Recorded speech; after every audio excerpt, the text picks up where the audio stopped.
e depois nós vamos compartilhar. Eu queria ter preparado uma outra palavra, mas numa outra circunstância, porque eu não acabei de ler o livro. Na próxima oportunidade eu quero compartilhar uma palavra com vocês chamada O Impostor que Vive em Mim. Sabia que todos nós temos um impostor que vive dentro de nós, querido? Sabia disso? Que todos nós temos um impostor que habita dentro do nosso coração? Aquilo que sabota os projetos na nossa vida, aquilo que sabota aquilo que Deus tem para você e para mim. E se você ainda não leu esse livro, depois eu vou trazer esse livro, eu vou postar lá, quem tem meu status aí, o Instagram, eu vou postar lá. Se você puder ler, eu não terminei de ler o livro, eu estava fazendo um resumo, eu parei pela metade, chama O Impostor que Habita em Mim. E todos nós temos um impostor, e esse impostor, queridos, ele rouba aquilo que Deus tem para a minha vida e para a sua vida. Quando você menos espera, a sua vida é sabotada por esse impostor. E esse impostor, ele habita dentro do meu coração e do seu coração. Então nós vamos falar um pouquinho hoje, eu não vou falar sobre esse impostor, mas se você puder ler esse livro, vai ser de bom grado para você entender um pouquinho sobre isso. E eu já estou vendo aí alguns irmãozinhos já na internet olhando, né? Que livro é esse? O Impostor que Habita em Mim. Mas aí a gente vai conversar um pouquinho, mas hoje eu quero falar um pouquinho com vocês do Salmo 42, e depois eu vou te explicar por que eu escolhi o Salmo 42 para falar um pouquinho hoje. Aí você vai entender. Se você tiver uma caneta, um papel, vamos lá. Aqui diz assim, é um salmo dos filhos de Corá, diz assim para mim e para você: como a corça suspira pelas águas correntes, assim por ti, Deus, anseia a minha alma tem sede de Deus, do Deus vivo. Quando poderei entrar na presença de Deus?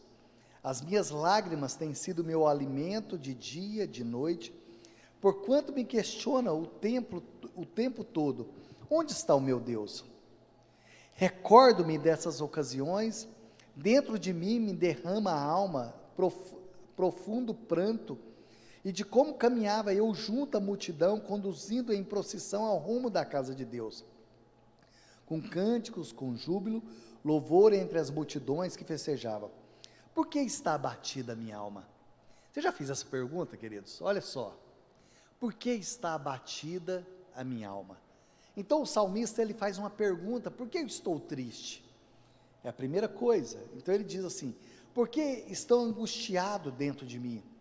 Deposita toda a tua presença em Deus, pois ainda o louvarei por seu livramento, ele é o meu Senhor. Ó meu Deus, esmorecida está a minha alma, por isso em ti fixo o meu pensamento, desde a terra do Jordão, das alturas do Hermon, desde o monte Mizar. Do abismo as águas chamam torrentes do Troar, e as suas cataratas, e todos os vagalhões se precipitam sobre mim. Contudo, durante o dia o Senhor me concede a sua misericórdia, e à noite contigo está a canção de louvor, e a minha oração ao Deus da minha vida. Declara a Deus a minha rocha, porque te esqueceste de mim?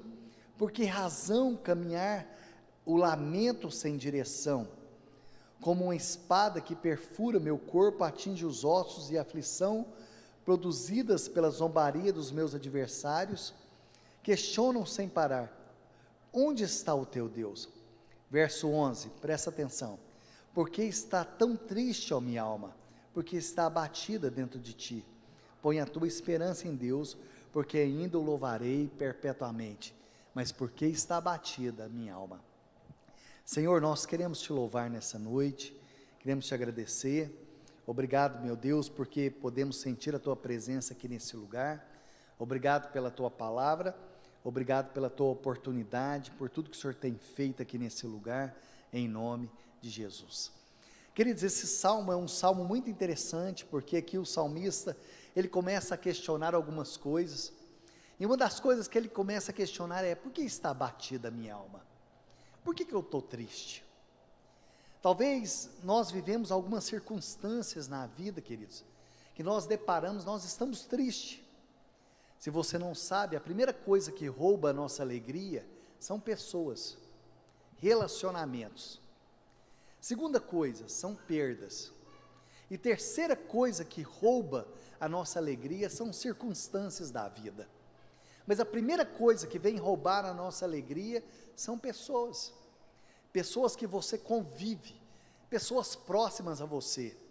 Quando você olha o livro de Efésios, Efésios capítulo 1, quando você começa a ler, você vai entender que a primeira coisa que vai roubar a sua alegria são pessoas. Pessoas que você convive, pessoas que você ama. Talvez você fale assim, não, é aquela pessoa que é o meu inimigo. Não, é pessoas próximas de você. E nessa noite eu quero conversar com vocês um pouquinho sobre as fortalezas da tristeza. Porque a tristeza, queridos, é uma fortaleza que levanta dentro de nós. E de repente nós nos encontramos tão tristes, nós nos encontramos angustiados, e nós nem sabemos por quê. Então aqui o salmista, ele faz uma pergunta, e quando ele faz essa pergunta, é porque ele não tem uma resposta. Ele faz a pergunta o seguinte: por que está abatida a minha alma? Por que eu estou triste? Você já fez essa pergunta ou não? Por que eu estou triste? Por que eu estou angustiado? Ele faz essa pergunta duas vezes nesse salmo. A primeira é no versículo 5, e a segunda vez é no versículo 11. Ele fez essa pergunta: por que está abatida a minha alma? Eu lembro um dia, queridos, há mais ou menos uns 4, 5 anos atrás, e eu me deparei com esse salmo. Eu fui buscar umas respostas em Deus.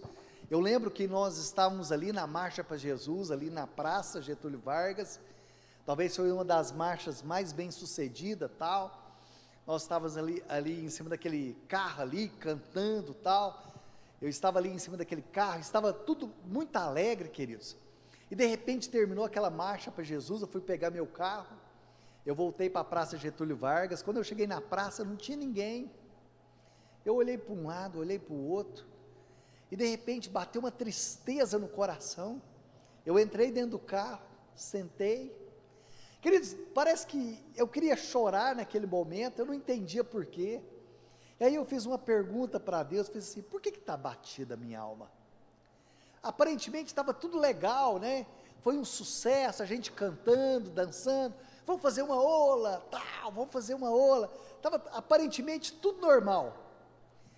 E de uma hora para outra eu fiz uma pergunta: Deus, por que está batida a minha alma? E parece que prazo de minutos, uma tristeza bateu no coração, eu não entendia porquê. Havia uma multidão, tinha ali umas 3.000, 4.000 pessoas, estava tudo legal.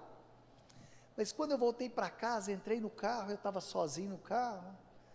Quando eu cheguei em casa, sentei na sala de casa, peguei um Marmitex, eu estava sozinho, e eu fiz uma pergunta para Deus: por que eu estou triste? Sendo que há uma hora atrás estava tudo bem. Você já fez essa pergunta ou não? Você já fez essa pergunta ou não?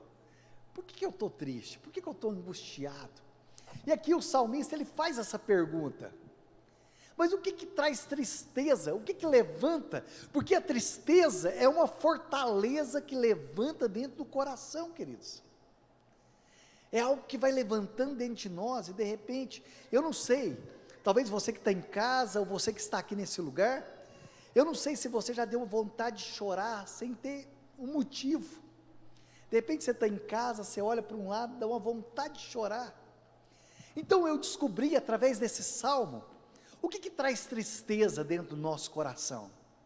Por que a minha alma, ela fica angustiada? E eu descobri algumas coisas que são silenciosas, que começam a habitar dentro do meu coração e dentro do seu coração. Há algumas doenças silenciosas, né?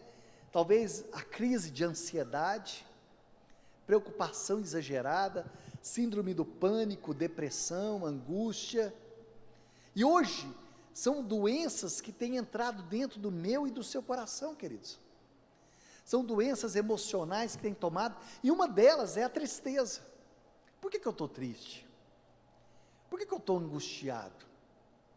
E a primeira delas que eu coloquei aqui, para nós identificarmos nesse texto, o salmista aqui, lá no versículo 1, vamos lá no versículo 1, queridos, ele diz assim: como a corça suspira pelas correntes, assim por ti, ó Deus, anseia a minha alma. Versículo 2, a minha alma tem sede de Deus, do Deus vivo, quando poderei entrar na presença do Senhor? Verso 6, ó meu Deus, esmorecida está a minha alma, por isso em ti fixo o meu pensamento, desde a terra do Jordão, das alturas de Hermon, desde do monte Mizar.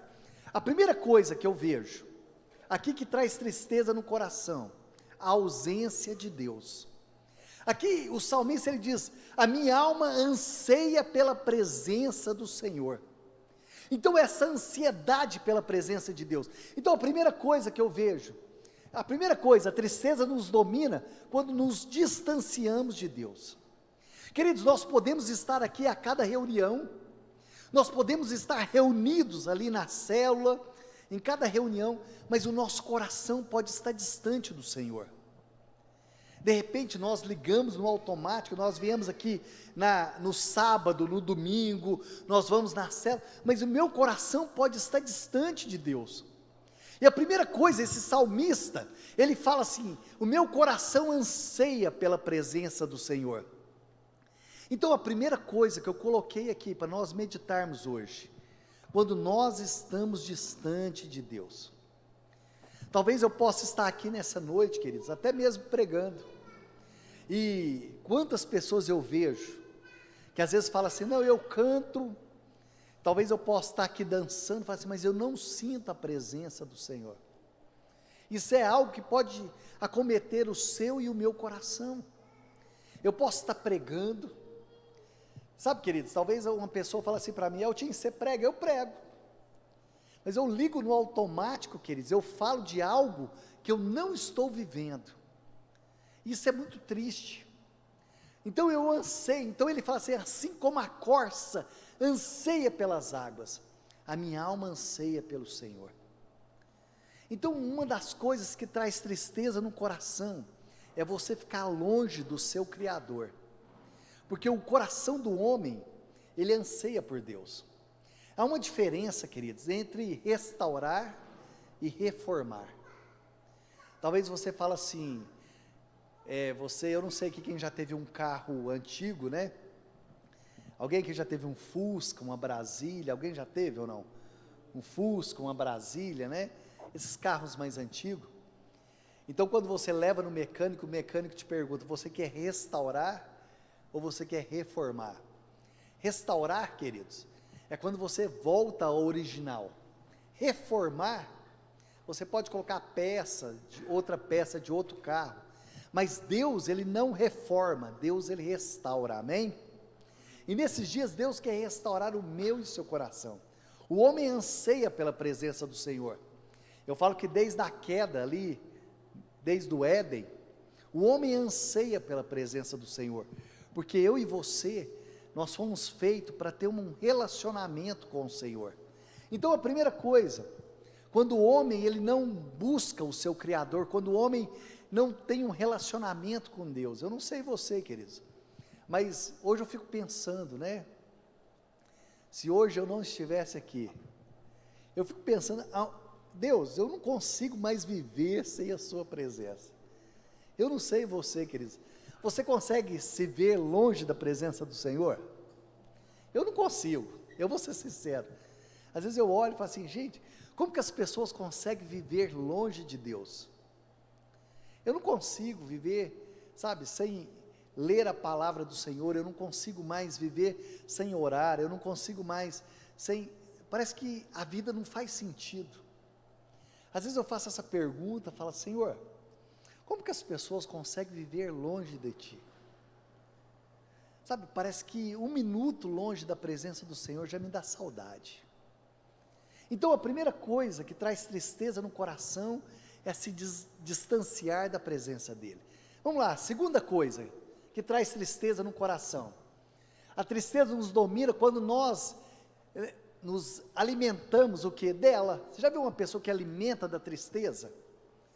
Então, olha só, no versículo 3, coloca aí o versículo 3 para mim, fazendo um favor, eu não sei quem está lá no Data Show.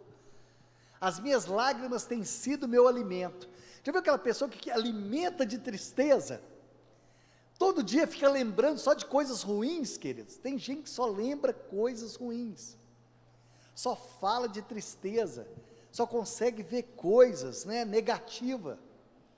E essa semana eu fui lá na terapêutica, né, na comunidade terapêutica, os meninos, eu perguntando o que eu preguei, e aí eu não lembro mais quem foi, não sei se foi você, meu irmão, que falou assim, eu lembrei do cavalo, da horta, né, quando eu falei, porque meu pai, ele plantava horta, e tinha uma chacrinha ali e tal, então a gente fazia feira, e um dia o cavalo pulou a cerca, pisou ali na plantação de alface, meu pai pôs a mão na cabeça e falou assim, perdi tudo.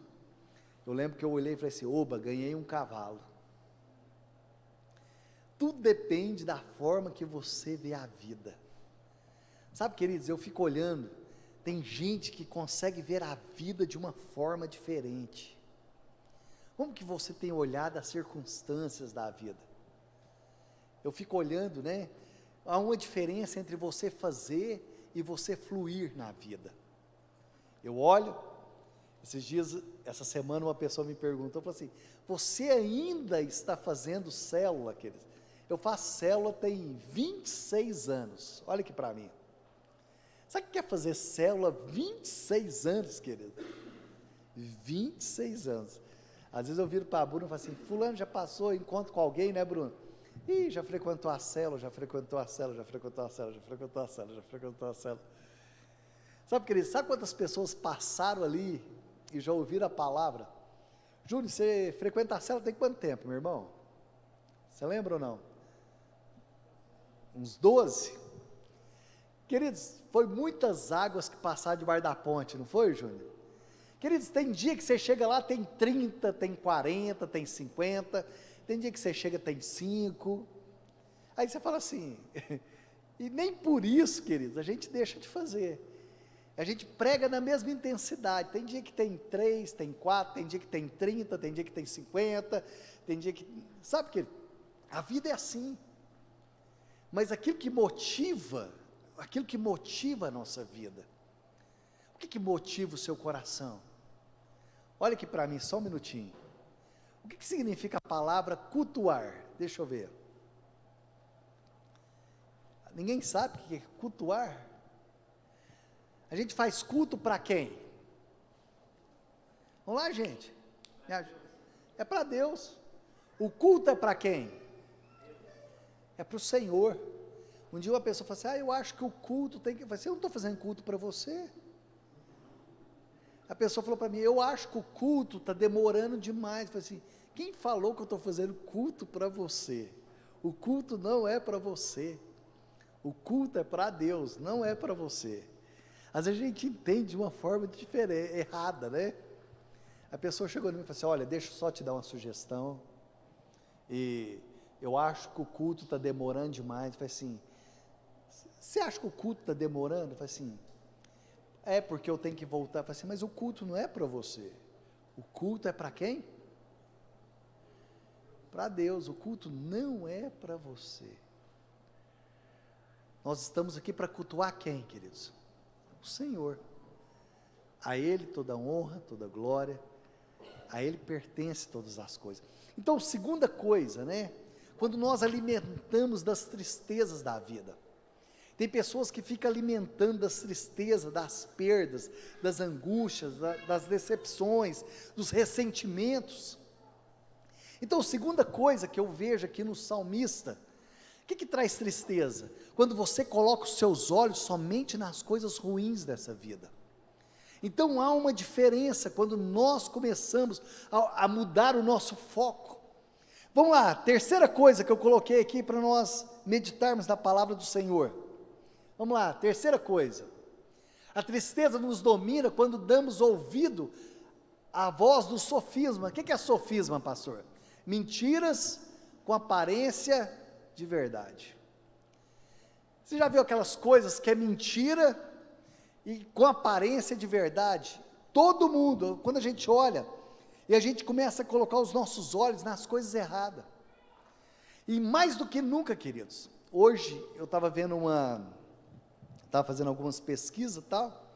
Você sabia que nós ouvimos mais ou menos, né? Ou melhor, é uma pesquisa de uma revista internacional, agora eu esqueci o nome agora, e fala assim que todos os dias, mais ou menos, nós temos que tomar mais ou menos 35 mil decisões por dia.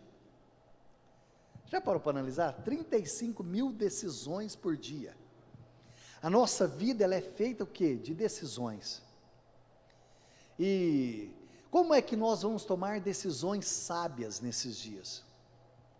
Eu achei interessante, eu estava vendo essa pesquisa e uma igreja, eles pegaram uma plaquinha e falaram assim, me ajude a tomar decisões, e foram para a praça, colocou uma plaquinha, eu preciso tomar decisões, o que você me aconselha? Se eu precisasse tomar uma decisão hoje, o que você ia me aconselhar, queridos? Vamos lá, o que você me aconselhava? Algumas pessoas que falaram assim, não, eu vou para a internet e busco conselhos, outras pessoas falaram assim, não, eu chuto o pau da barraca, outros, quais são as decisões sábias, né, que nós temos que tomar? Algumas pessoas falaram assim, não, eu sigo o meu coração. Olha aqui para mim, a pior besteira que o ser humano faz é seguir o seu coração. A Bíblia diz assim, maldito o homem que confia no homem. A Bíblia fala assim que o coração do homem é enganoso. Maldito o homem que confia no seu próprio coração. O coração do homem é enganoso. E quando nós seguimos alguns conselhos do nosso próprio coração, querido, pode dar ruim na nossa vida. Mas quando nós seguimos o Senhor, amém? A palavra de Deus. Então, terceira coisa, quando é que a tristeza domina? Quando nós damos ouvido aos sofismas, às mentiras que está diante de nós. Vamos lá, o próximo, coloca aí para mim. Ou melhor, vamos ler o versículo 3. Não, coloca o versículo 3 para mim, fazendo um favor. Versículo 3. As minhas lágrimas têm sido meu alimento de dia e de noite, quando me dizem continuamente, onde está o teu Deus? Olha só, um sofisma, onde está o teu Deus? Aonde é que Deus está nesse momento? No momento da minha dor, da minha angústia, onde está Deus? Coloca aí para mim agora o versículo 9, quem é que gritou? Aposto que é Giovana, versículo 9, vamos lá, digo a Deus a minha rocha, porque ouvidastes de mim, porque hei de andar eu lamentando sobre a opressão dos meus inimigos. Agora qual que é, Giovana? O 10, esmigalham-se os meus ossos, quando os meus adversários me insultam dizendo, onde está o teu Deus? Olha só, quantos já ouviram uma palavra falando assim, onde estava o seu Deus no momento da angústia? Onde está o seu Deus no momento da adversidade? Onde está Deus? Será que Deus se esqueceu de mim? Muitas pessoas pensam, onde está o meu Deus nesse momento de angústia? Ali nos Estados Unidos, né, quando aconteceu aquele atentado às Torres Gêmeas, foi quando, gente? 11 de setembro, né? E algumas pessoas ali naquele país entraram em desespero e foram até Billy Graham. Billy Graham, ele estava doente, ele estava no hospital, então mandaram chamar a filha dele e perguntaram para ela, assim, olha, pergunta para o seu pai, onde estava Deus no momento desse atentado? Ela foi até o pai dela e quando ela voltou ali, ela virou para os repórteres e falou assim, olha, meu pai mandou dizer que Deus sempre esteve no mesmo lugar que ele sempre se encontrou, ali sentado no alto e sublime trono. O problema da nação é que vocês tiraram ele do centro da vida de vocês. Sabe onde está Deus, querido? Onde ele sempre esteve, no alto e sublime trono. Deus, ele continua sendo Deus. Se Deus fizer, ele é Deus. Se Deus não fizer, deixa eu só falar um negócio para vocês hoje, né? Deus, ele sempre se revela de uma forma tremenda. Deixa eu só mostrar algo para vocês, coloca aí para mim Mateus 6,6, fazendo um favor. Léo, você me ajuda aqui? Mateus 6,6. Quantos aqui conhecem a oração do Pai Nosso, queridos? Deixa eu mostrar algo para vocês que eu nunca tinha percebido nisso aqui. Eu vou te mostrar um segredo da oração do Pai Nosso, que eu nunca tinha percebido, queridos. Certa vez os discípulos chegaram para Jesus e falaram assim: Senhor, o que nós devemos fazer? Como que nós vamos fazer algo? Coloca para mim o versículo, coloca a partir do versículo 4, fazendo um favor, versículo 4. E ele diz assim: para que as tuas esmolas fiquem em secreto, teu Pai que vem em secreto te recompensará. Versículo 5. E quando orares, eles perguntam, né? Senhor, como é que nós devemos orar? Não sereis como os hipócritas, porque gostam de orar em pé na sinagoga, nos cantos da praça, para serem vistos dos homens. Em verdade vos digo que ele te recompensará. Eles fazem uma pergunta: Senhor, como é que nós devemos orar? Senhor, como é que nós devemos fazer? Olha só o que ele faz, olha só. Agora presta atenção, vamos lá. Versículo 6. Tu, porém, quando orares, entra no teu quarto, fecha a porta. Orarás a teu Pai que está em secreto. E teu Pai que vem em secreto te recompensará. Deixa aí para mim. Ele fala assim: quando você orar, você entra no quarto. E é interessante, queridos, porque a Bíblia não fala que Deus vai ouvir a sua oração. A Bíblia não fala que Deus vai ouvir a sua oração. A Bíblia fala que Deus vai te ver. Olha só que interessante. Olha lá, que está em secreto, e teu Pai que vem em secreto te recompensará. Engraçado, Ana Clara, a Bíblia não fala que Deus vai ouvir a sua oração. A Bíblia fala que Deus vai te ver. É interessante isso, não é, queridos? Eu sempre preguei sobre isso, eu sempre falei, mas eu nunca tinha reparado nesse detalhe, porque eu achava que Deus ia ouvir a minha oração, e sempre preguei isso, que Deus vai ouvir a sua oração, mas a Bíblia fala que Deus vai te ver no secreto. É tão interessante, queridos, lá no livro de 1 Samuel, capítulo 1, conta a história de uma mulher chamada Ana. A Bíblia fala que Ana, ela era estéril, e Ana, né, tinha uma rival, porque, eu não sei se é a lei do Amorate, não sei se a pronúncia está certa, fala assim que, quando a mulher era estéril, o marido podia pegar outra mulher, ali segundo a cultura judaica, e a Bíblia fala que aquela mulher tinha uma rival chamada Penina. Ana significa graça, Penina significa pérola, mas Penina, ela tinha alguns valores dela, mas Ana valorizava aquilo que é de Deus. É tão interessante, queridos, porque quando eu fico lendo a história de Ana, eu não vejo hora nenhuma Ana falar sobre Penina. Você não vê hora nenhuma Ana abrir a boca para falar de Penina.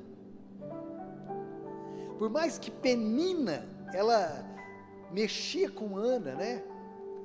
A Bíblia fala que Penina tinha vários filhos, eu não sei, né? Quantos aqui são mães? Deixa eu ver, quantos aqui são mães? Filhos choram de madrugada ou não? Choram ou não? A Bíblia fala assim que Penina irritava Ana. Agora não está escrito na Bíblia, tá bom, queridos? Não está escrito aqui na Bíblia. Está lá no livro de Acrescentares, Heresiastes Elto, né? Você conhece Heresiastes Elto? Agora sou eu. Eu fico pensando que quando o filho acordava de madrugada e começava a chorar, a Penina ficava lá no quarto caladinha, falava assim: chora mais, só para irritar a Ana. Mas Ana nunca abriu a boca para falar o nome de Penina. Você pode ver lá na Bíblia. Ela não abre a boca para falar assim: Deus, a Penina, não tem. Mas eu fico vendo o que Deus faz, que eu não sei quando você vai orar, de quem que você tem falado, porque Deus é um Deus justo, amém? Amém, queridos? Deus é justo, Deus é justo. A Bíblia fala que o Deus que vê em secreto, não é o Deus que ouve em secreto, é o Deus que vê em secreto. E Deus, Ele vê a sua vida, e Deus vê a minha vida, amém? Então aqui, coloca o próximo para mim, para nós terminarmos agora. Coloca o próximo. Não. O slide. A tristeza nos domina quando nos afastamos do ambiente profético. Qual que é o ambiente profético? Olha só, versículo 4.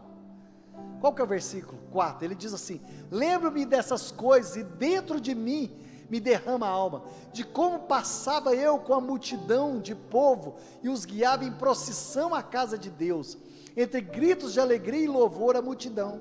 Então quer dizer que ele se afastou da presença, ele se afastou do ambiente profético. Queridos, mais do que nunca, nós não podemos nos afastar do ambiente profético. Eu fico vendo, queridos, Ana, ela estava triste, mas ela nunca se afastou do ambiente profético. Quando você olha ali 1 Samuel capítulo 1, você vê que Eucana dava porção para Penina, mas dava porção para Ana, porque Ana nunca se afastou do ambiente profético. O que é o ambiente profético? Esse momento que nós estamos aqui, esse ambiente é um ambiente profético, porque no ambiente profético, tudo pode acontecer.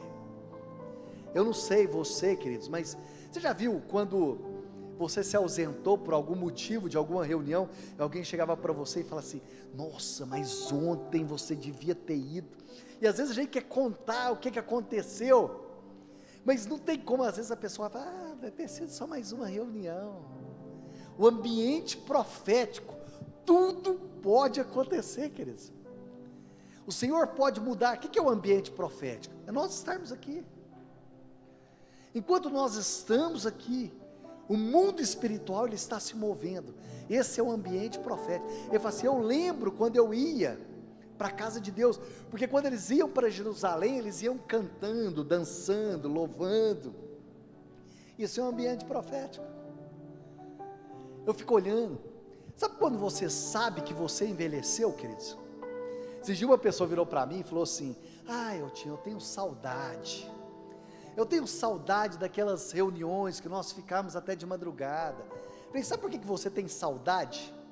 A pessoa falou assim: não. Eu falei: você tem saudade porque você envelheceu. Porque quem está vivo não olha para o passado, olha para o futuro. Pessoas que envelheceram só olha, é saudosista. Já viu as pessoas saudosistas? Aquela época, porque aquele tempo. Não, queridos, eu sei o que Deus tem para hoje é melhor do que o que o Senhor fez no passado. Eu não sei se você envelheceu, queridos. Eu não sei se você envelheceu. Esses dias, Juliano, uma pessoa falou assim: pastor, que saudade dos passeios de bike. Queridos, eu olho e falo assim: sabe por que você está com saudade? Porque você envelheceu. Porque quem ainda não envelheceu tem sonhos. Porque os melhores passeios serão melhores. Os próximos passeios serão melhores. Então, você fala assim: você tem saudade? Não tem, queridos. Porque o que Deus vai fazer é muito melhor do que aquilo que aconteceu. Pastor, naquelas redes. Falei assim, eu não tenho um pingo de saudade, queridos. Sabe por quê? Porque o que Deus tem para hoje é muito melhor do que Ele fez no passado.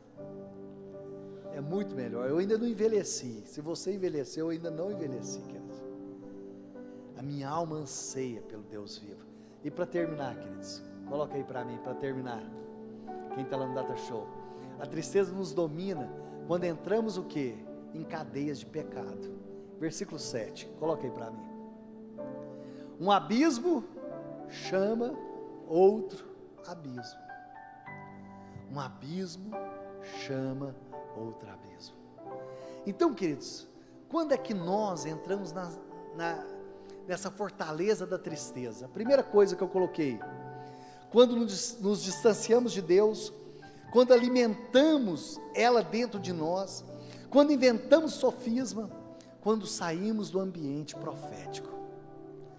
Mas quando nós buscamos ao Senhor, eu não sei seu coração, queridos, mas eu estou com uma expectativa em Deus, que o que Deus vai fazer nesses últimos dias é melhor do que aquilo que o Senhor fez no passado. Algo vai acontecer nesses dias, amém? Algo vai acontecer nesses dias. Eu queria te convidar a você fechar seus olhos. Algo vai acontecer nesses dias. Deus vai fazer algo nesses dias, na sua vida e na minha vida. Feche seus olhos. Comece a orar, queridos, porque nesse ambiente profético, tudo pode acontecer na sua vida. No ambiente profético, tudo pode acontecer na sua vida e na minha vida. Você que está em casa, queridos, coloque o seu coração na presença do Senhor. Coloque o seu coração na presença do Senhor. No ambiente profético, tudo pode acontecer na sua vida e na minha vida. Isso, levante a tua voz, comece a orar. Coloque o seu coração agora na presença do Senhor. No ambiente profético, tudo pode acontecer. Você pode dizer isso comigo? No ambiente profético, tudo pode acontecer na minha vida. E esse ambiente é um ambiente profético, queridos.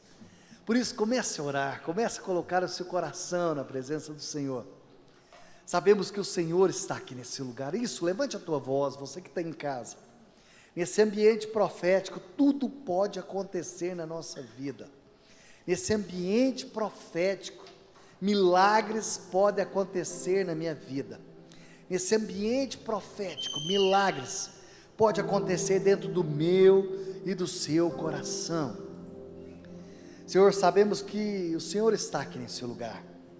E basta uma palavra do Senhor, e todas as coisas serão transformadas. Por isso, nessa hora, libera a tua palavra sobre a nossa vida. Libera a tua palavra sobre o nosso coração nessa noite. Fala conosco, Espírito Santo.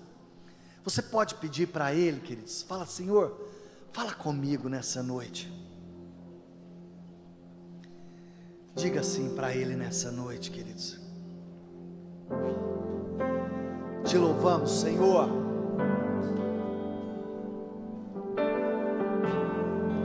Toda tristeza é tirada do nosso coração. Toda angústia é tirada do nosso coração. Tu és tudo que eu mais quero. O meu fôlego tu és. Em teus braços é o meu lugar. Estou aqui. Estou aqui. Pai, eu amo tua presença. Teu sorriso é vida em mim. Eu seguro em tuas mãos. Confio em ti. Confio em ti. Quero ir mais fundo. Leva-me mais perto, onde eu te encontro, no lugar secreto. Aos teus pés me rendo, pois a tua glória quero ver.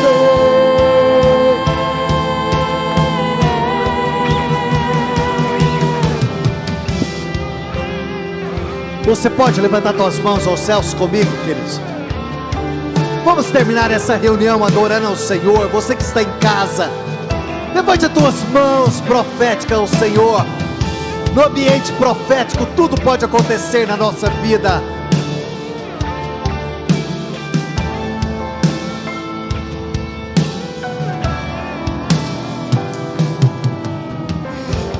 Pai, eu amo tua presença. Teu sorriso é vida em mim.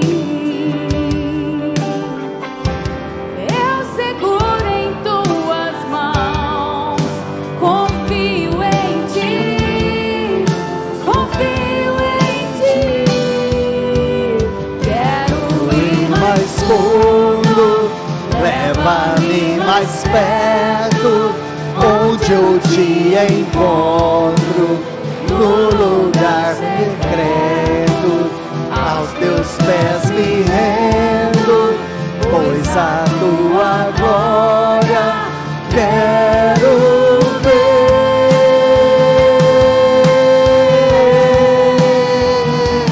Tudo que eu mais Quero é te ver, me envolva com tua glória e poder. Tua majestade é real, tua glória voa em meu ser. Tudo que eu mais quero é te ver, me envolva com tua glória e poder. Tua majestade é real, tua voz ecoa em meu ser.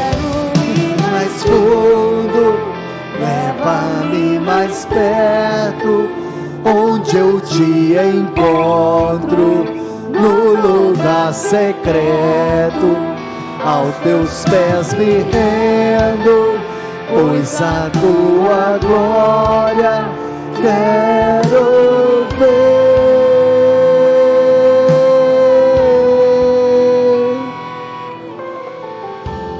Senhor, nós te louvamos nessa noite. O Senhor nos leva naquele lugar de intimidade.